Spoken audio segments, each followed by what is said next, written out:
What's up? This is Brett Scallions with Fuel. You got it tuned in right here, loud and proud, with Brigade-Radio-One. I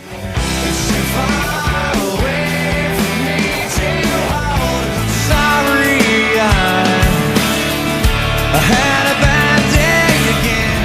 Oh, and now I feel contagious. You're listening to Brigade-Radio-One. Of great documentaries on all the Bond films from the stuntman's perspective. I saw that. I saw one. Unbelievable. The guy that lost his leg? Yeah. The guy that did all the flight stuff, all the gyrocopter through the things. They interview everyone. He's a cameraman that shot it all. They interview like the guys that did all the aerial stunt work, the Rick Sylvester who does the ski jump and Spy 11. And I thought of you because I thought your favorite movie's To Live and Let Die, right? My favorite Bond movie, yes, right? Correct. Which we all agree that more Yaphet Koto, the more Yaphet, the better, yes. And he's the bad guy in that.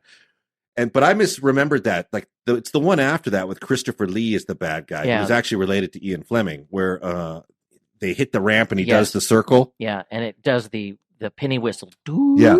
Well, I thought... And then they do it backwards, and then they do it again. And apparently the Cubby Broccoli was always like, why the fuck we did that? Like, they do this great corkscrew. Yeah. It's like a little Yugo or something going off a ramp over a river.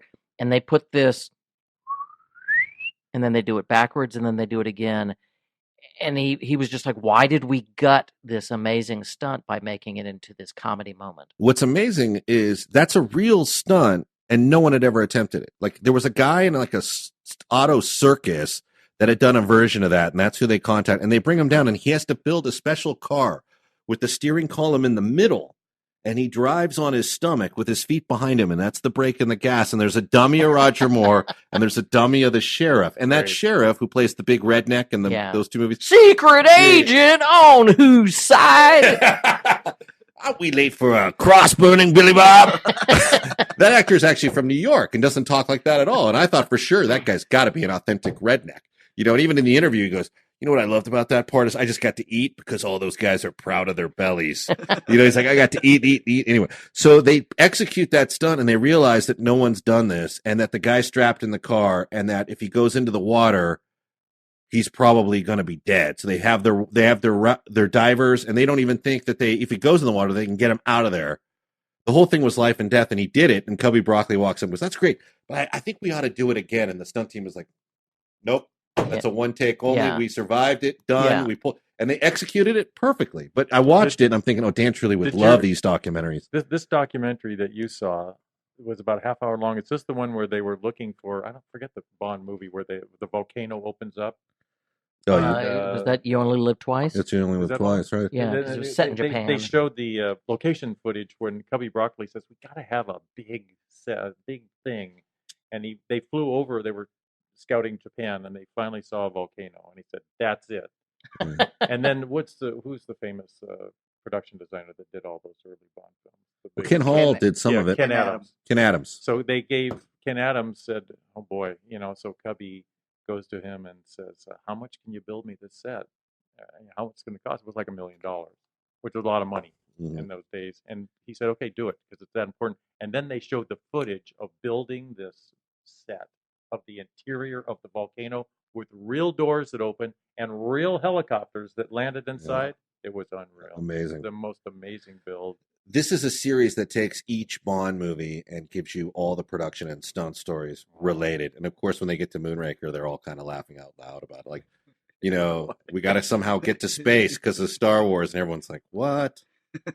And then, of course, after it, everyone's like, when they do For Your Eyes Only, they're like, do we realize, does Bond realize that he's already been to space in this movie? Like, he's one of the few secret agents who's, You know what? If they hadn't gone to space, they would not have had one of the greatest lines in any Bond movie when they're coming back from space. Was it Lois Chiles in Moonraker, and the ground people? Maybe it was Felix, and maybe it was like some other people. They kind of get communication with the spacecraft again, and of course he's floating in 0G with her.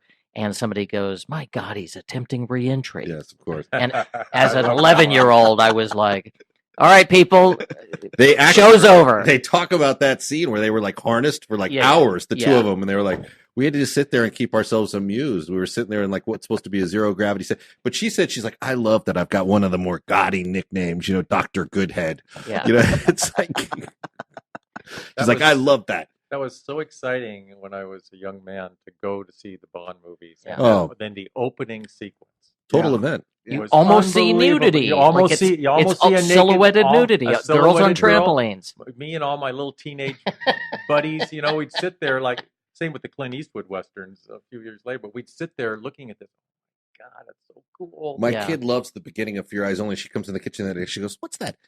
I like that beginning where he's in the helicopter and the guy gets electrocuted, you know, and the villain's so mean. He says, like, this pilot is one of his more useless people, and they just dump the body out, and Bond climbs around. I'm like, you mean the one where he flies into a factory, comes around, gets in the driver's seat, and as soon as he pulls the remote control wires to regain control, the disco music kicks in? And she goes, that's the one. I said, that's Fear Eyes Only. Isn't that great? Yeah. And then he picks the dude up on the ski, which that's the same actor that played Lobot in Empire Strikes Back, and they dump him down the smokestack, you know, and he's like, Mr. Bond. That's you an know, amazing sequence with that poor stunt guy hanging Yeah. from that long cable. Martin Grace. They interview him in these documentaries. He's like, we did that scene. And here's the thing. They're doing these scenes for days. Yeah.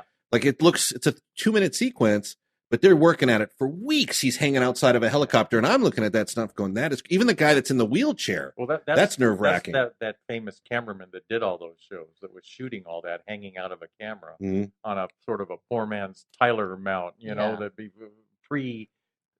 sort of strapped in with a rope, not Yeah. a harness. What's amazing, like the things they thought of and how these guys explored the world for possibilities of each movie. Yeah. And when they It was came big. to The Spy Who Loved Me, they go, you know, there's a thing off Okinawa that's a laboratory that rises out of the sea, and that'll be like the Legion of Doom, you know, fortress. The guy lives on Atlantis, you know. And so I'm watching Fear Eyes Only or Spy Who Loved Me, and they're, you know, the guys walk in and he's like, I want to thank you for your work on the submarine tracking system. The sum of $10,000 has been deposited in each of your Swiss bank accounts. And he goes, oh, but excuse me, gentlemen. My love, would you mind? This is a little unsavory for you. Would you please step out? And she goes in the elevator, and then boom, the trap door sends her down in the Shark Tank. And they've got all these monitors where they can watch it to opera music. And he's just like enjoying this Jaws ripping. And he's like talking to her on a speaker. He's got a PA system down in the Shark Tank, of course, so he can taunt the people he's killing. He's like, it was you who gave away the secrets of the submarine tracking system to the British Secret Service. Enjoy the final minutes of your death. And then he leans back and he's like, oh, gentlemen, thank you. The helicopter's waiting for you. And then they get in they get in the same elevator like two fucking idiots. Yeah. For whatever reason, they get in and they go up. And they get in the chopper. The chopper takes off and he's watching it on a monitor. And he just presses the button and boom, the chopper blows apart. And he's like, cancel transfer of $10 million. The funeral was at sea. And my kid's watching this going, this is a horrible guy to work for. But I said, that's the real Bond movie. We talk about it all the time. Contractors, the guy that's like, hey, honey, I just put in an interesting bid on a job where I have to design a conference room where all the seats are electrified. Yeah. And then once a body is killed in it, it dumps it backwards to like an incinerator. And I have a pretty good feeling that I may not survive this job. Once I'm done, I think I might be killed upon completion because I think there's a secret lair involved or a secret organization. It's like none of these guys, it's so funny. It's like, I've just designed the secret atomic weapon. Excuse me, Jaws will show. Anyone else want to drop out? And like, boom, out the blimp. Or Jaws will show you home. You know, it's like. So Harrison, what do you feel like there was? You better subscribe to this channel before you look uncool.